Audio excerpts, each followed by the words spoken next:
Well, holy fuckballs. So I forgot my intro. Alright lads, I hope you're having a bloody spectacular day today. Let's talk about abandonment. Like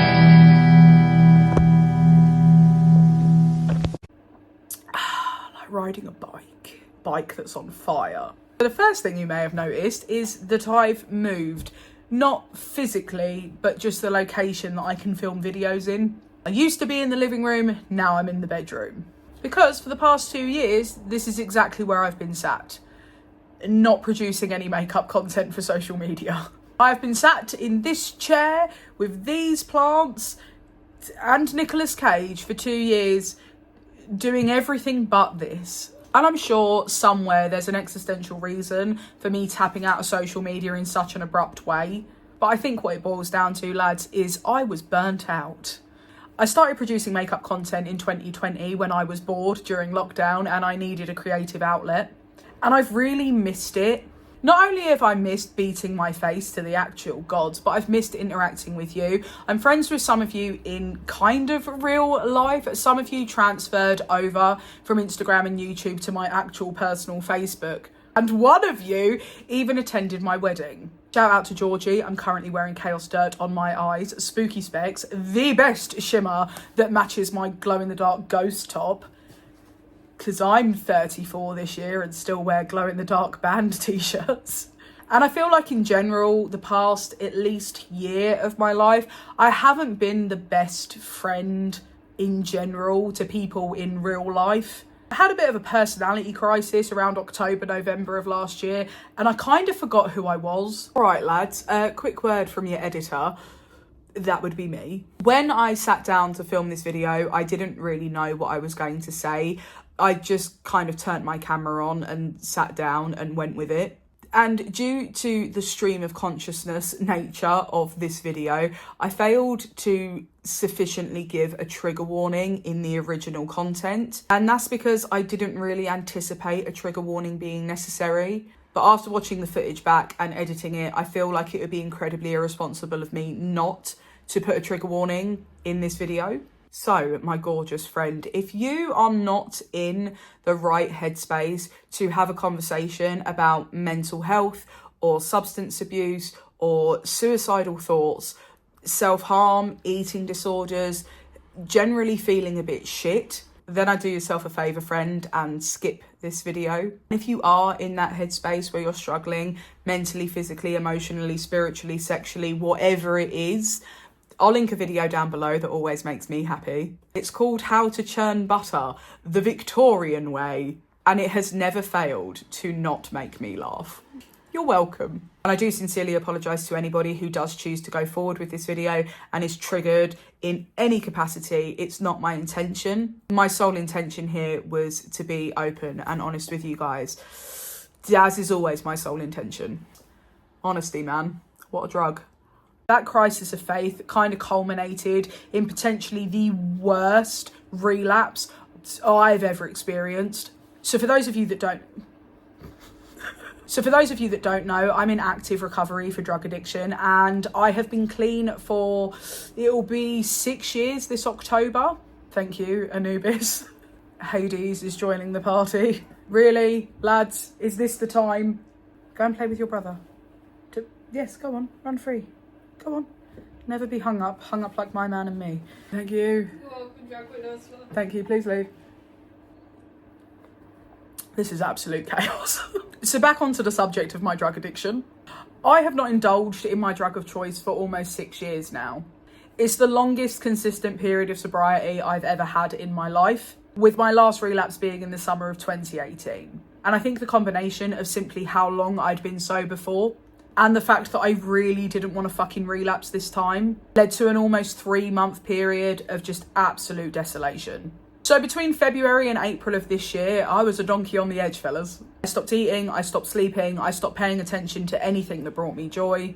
But I didn't do drugs. And that's the important part, right? So now, 45 pounds lighter, I'm on the other side of that relapse and I'm learning to fall in love with myself again. Because if there's one universal truth in the universe, my friends, it's that if you learn to love yourself enough, the lack of love from anybody else kind of becomes inconsequential.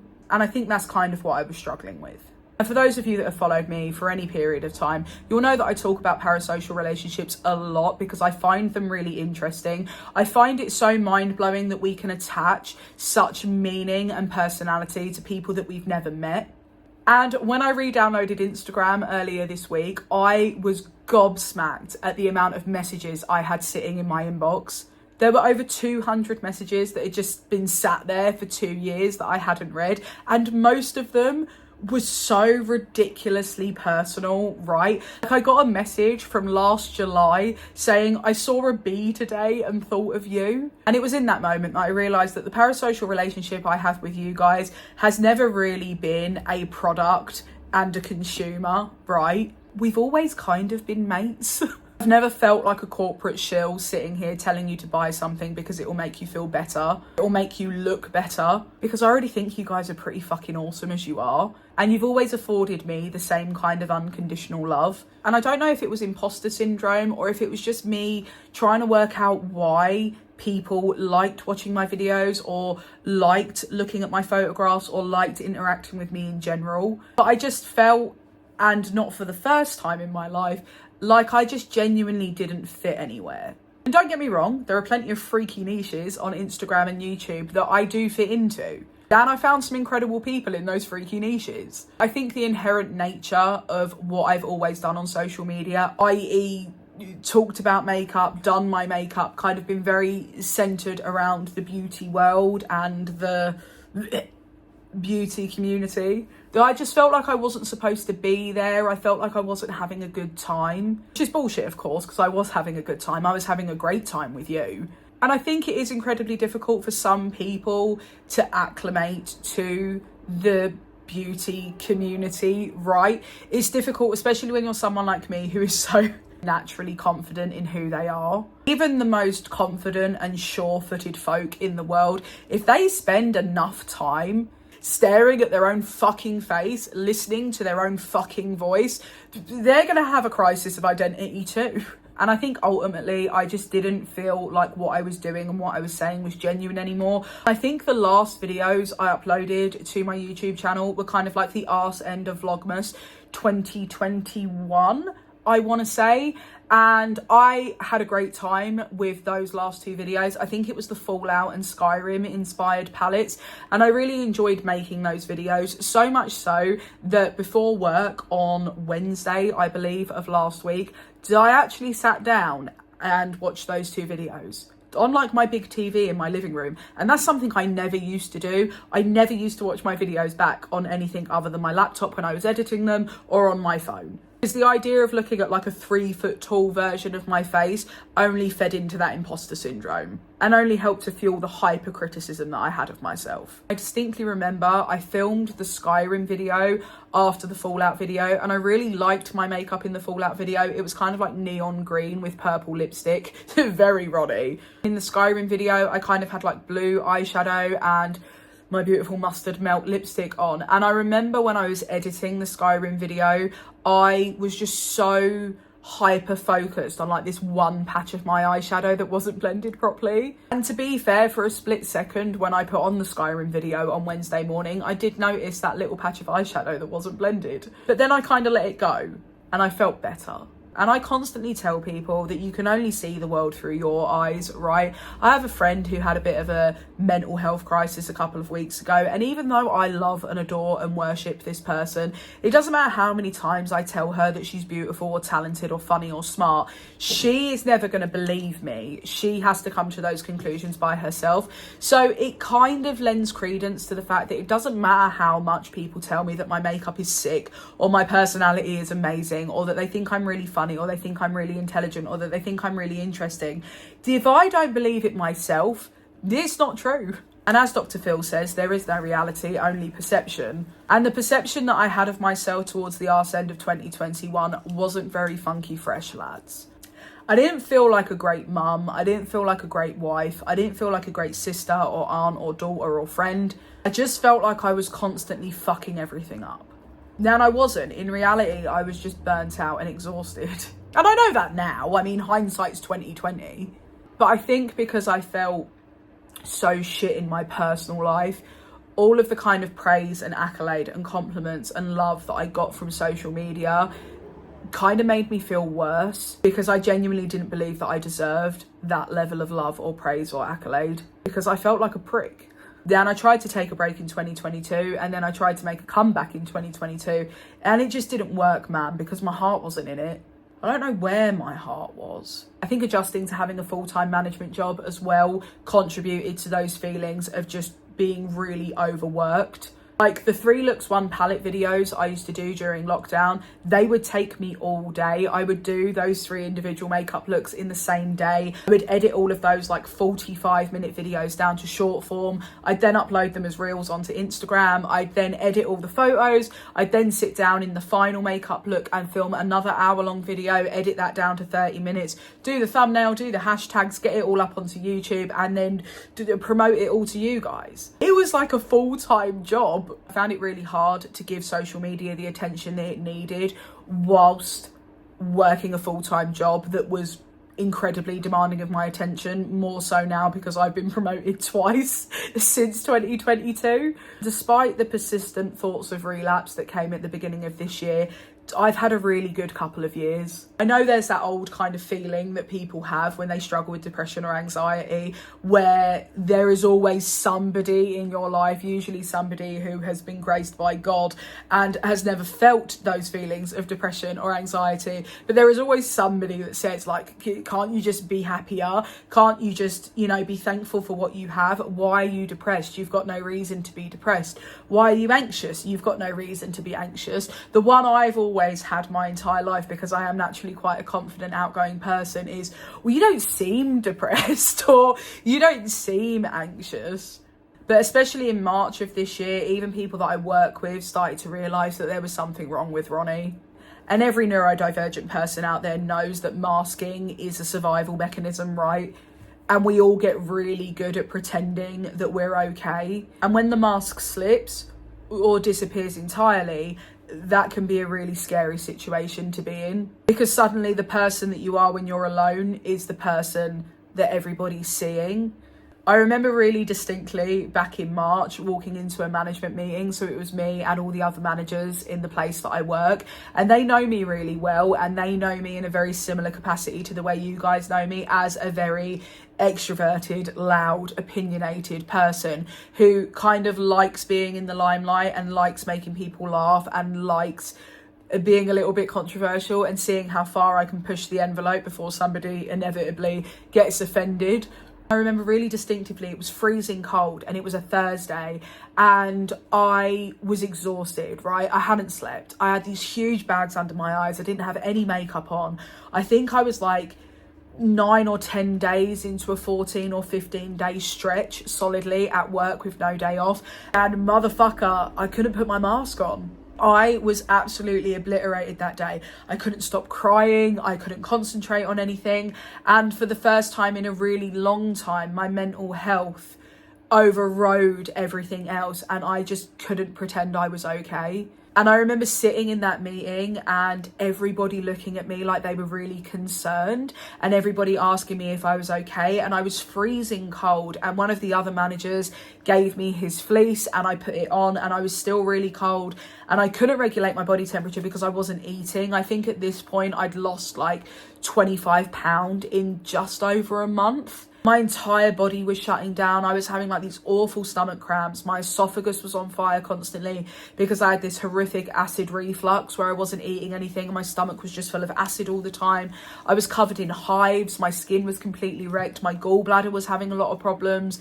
And just in general, I was feeling really fatigued and overwhelmed. And I kind of stumbled my way through this meeting and got to the other side of it. And I went to leave the room that we were having the meeting in.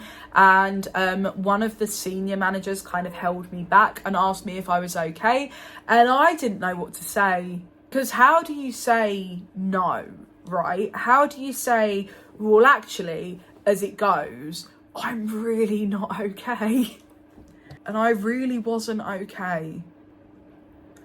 And obviously Jimmy and Molly knew what I was dealing with at home because they were there supporting me in every capacity. But even Jimmy was starting to get kind of resentful of the fact that I would pour all of my energy and enthusiasm into keeping that mask up when I was at work. So the people that I worked with got they got this really extroverted, outgoing, positive, happy, funny person, and then I'd come home and in the safety of my own four walls with my daughter and my husband, I would just tear that mask off and cast it into the fires of Mount Doom. Is that where you're from? Mount Doom? Yes, that's where he's from. I think after the first month and a half of these feelings not going away and me not feeling any better, Jimmy was just exhausted, right? He was just exhausted trying to keep my head above the water. And we would talk about it in a really candid, open, honest way, as, you know, any partnership would. And I would make him really aware of my feelings, but my feelings were very complicated and convoluted, and they were rooted in things and situations and people and ideas that had no bearing on my day-to-day life now. As is the nature of trauma, it is usually past tense. And when I sensed Jimmy kind of getting those feelings of resentment towards me and the mental health crisis that I was having, it made me kind of not want to come home. So I was stuck between a rock and a hard place because I didn't want to be at work and I didn't want to be at home, and I didn't really know where I wanted to be or if I really wanted to be anywhere. And because the hole was so deep and the feelings were so big and ubiquitous, I started to wonder if I'd ever feel okay again. And then one day I woke up and I kind of did.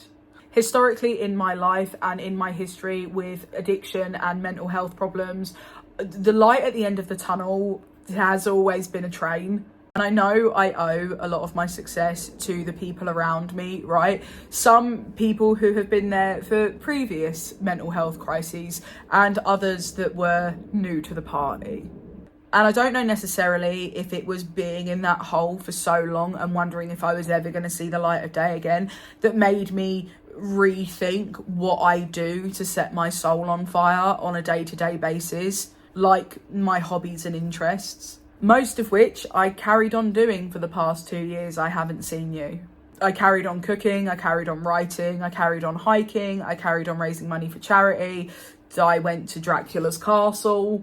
That was sick. I travelled, I ate good food, I fell in love with every new person that I met. I did really well at work, I had tremendous success vocationally, and financially I'm more stable than I've ever been. I'm also slimmer than I've been in years, which isn't necessarily a good thing, but I feel better, right? I still can't really eat anything, but we're working on that. I gave up drinking energy drinks for 4 months. I started drinking them again last week, but it's a start. I learned how to exist within my own skin in a way that is both comforting and terrifying. I'm 34 this year in August, and I don't know if I've ever really been safe. Right, I don't know if I've ever really had stability. This is the longest I've ever lived in one place, right? And it seems quite inconsequential to live somewhere for a duration of time. But since I was 13, I've moved house every 2 years.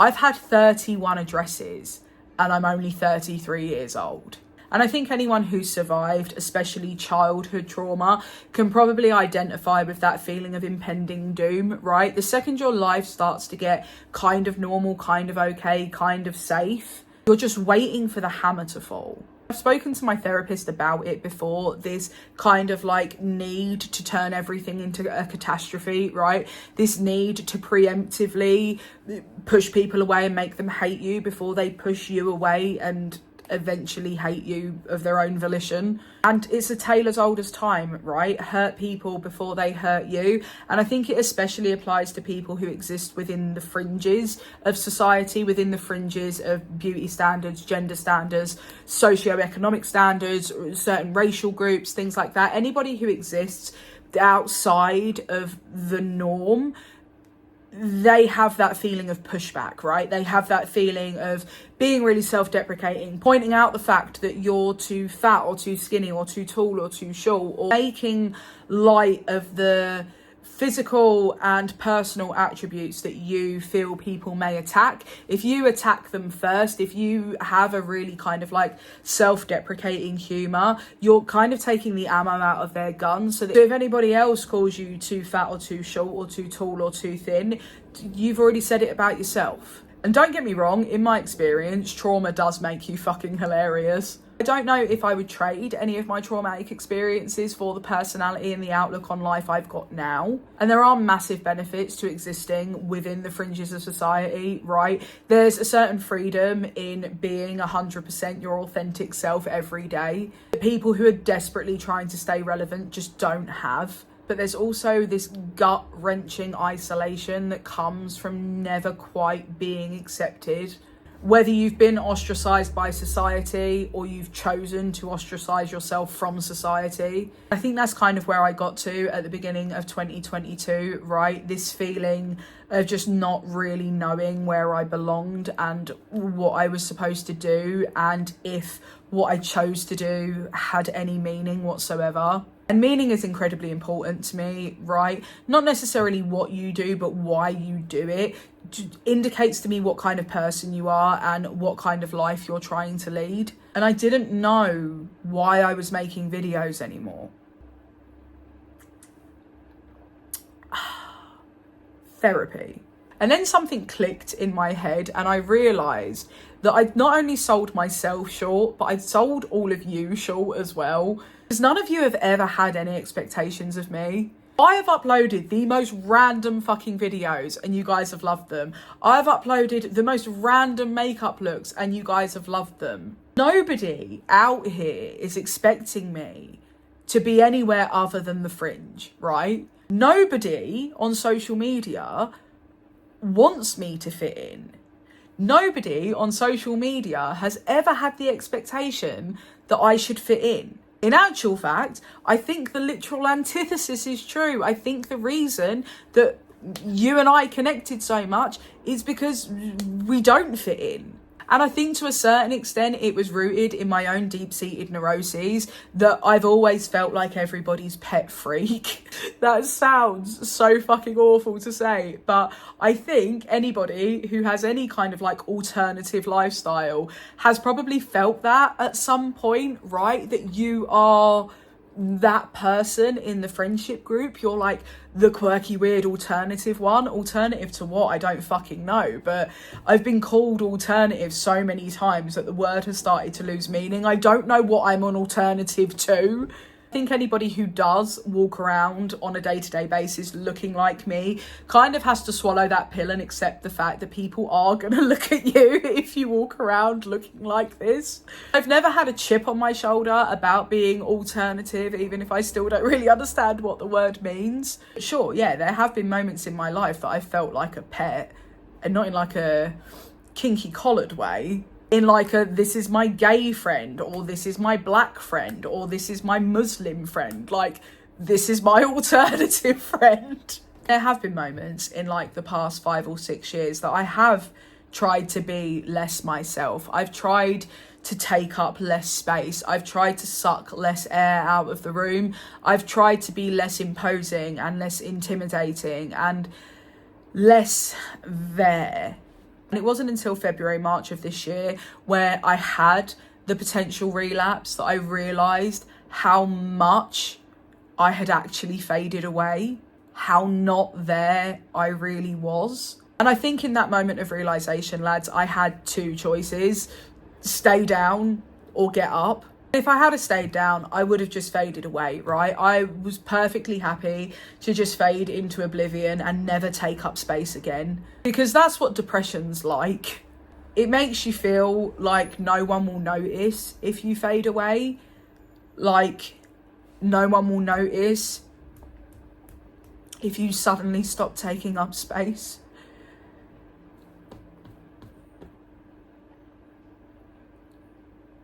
So I had a come to Jesus meeting with myself and I decided that I was going to get up, right?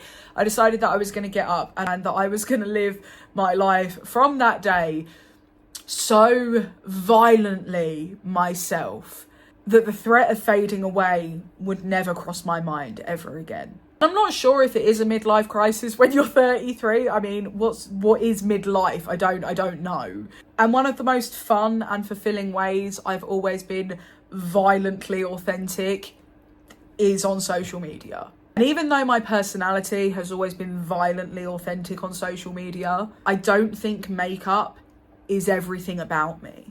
Surprisingly, why would it be? We're not one thing, right? We're a constellation of fuckery. I've come to the conclusion that I want to come back to social media. I want to come back to Instagram. I want to come back to YouTube. I really miss all of you, and judging by my inbox, most of you miss me too. But I'm coming back with one caveat, right? And the caveat is that I am violently authentic, which means my content may differ slightly from what it used to be. Don't get me wrong, I'll always have a full face of drag makeup on in every video where I can, because I do fucking love makeup, and I'll always talk about makeup, and it'll always be a part of my channel and a part of my Instagram and a part of my social media in general, because it's something I love and it's something I'm really passionate about. And luckily for us and the future of our parasocial relationship together, I've got a lot of ideas. But then a lot of you also know that I love movies and music and art and travel and nature. So whilst I highly doubt that my YouTube channel will ever turn into a vlog channel, because all I actually do is work, the footsteps we take together on this journey after this video may not necessarily echo the footsteps that we took before. And I'm really excited about that. We could end up anywhere, but I figure as long as we end up there together, it can't be a bad place to be, right? If I thought I couldn't remember my introduction, I definitely cannot fucking remember my outro. Got it. So if you've managed to tolerate my face for the duration of this video and feel like you can tolerate my face for the duration of future videos, hit subscribe and ring the notification bell. Was that it? That kind of sounds like it. I should have fucking practiced, really. We'll get there. One thing I've come to learn is that we always get there. That felt good.